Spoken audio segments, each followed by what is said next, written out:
नाज़िन breaking news आख़िरींदालू त भिरिया road जी मालपड़ी ते ॿिनि धुरियुनि में छिकताण थी वई। डंडा बरदारनि वापारनि खे पकाचांग रोड ते रोके वरितो। भिरिया रोड मालपड़ियूं हिक हंधि ॿ हुजण करे मालूद ऐं वापारी सख़्त परेशान आहिनि।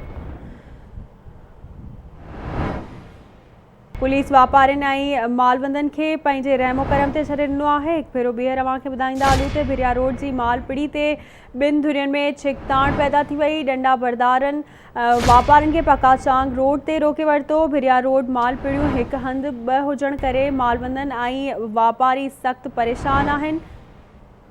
पुलिस वापारियुनि ऐं मालवंदनि खे पंहिंजे रहमो करम ते छॾे ॾिनो आहे। इन हवाले सां वधीक तफ़सील मालूम कंदासीं भिरिया रोड मां आवाज़ टीवी जे रिपोर्टर मजीद कीरियो खां। जी मजीद, कहिड़ा तफ़सील आहिनि, अपडेट कजो। जी मजीद, कहिड़ा तफ़सील आहिनि, अपडेट कजो।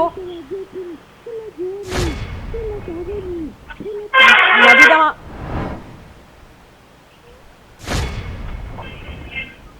जी मजीद, कहिड़ा तफ़सील आहिनि, अपडेट कजो। अव्हांखे मुंहिंजी आवाज़ अचे पई?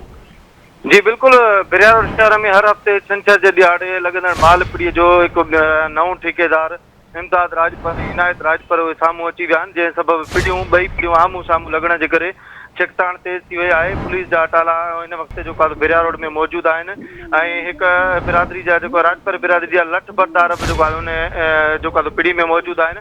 मां तव्हांखे ॿुधाईंदो हलां त उन्हनि जेको आहे वापारनि खे मालवंदनि खे पकाचांग लिंक रोड ते रोके वरितो आहे ऐं छिकताण तमामु तेज़ थी आहे, जंहिं सबबु मालवंद तमामु सख़्तु परेशान खे मुंहुं ॾेई रहिया आहिनि।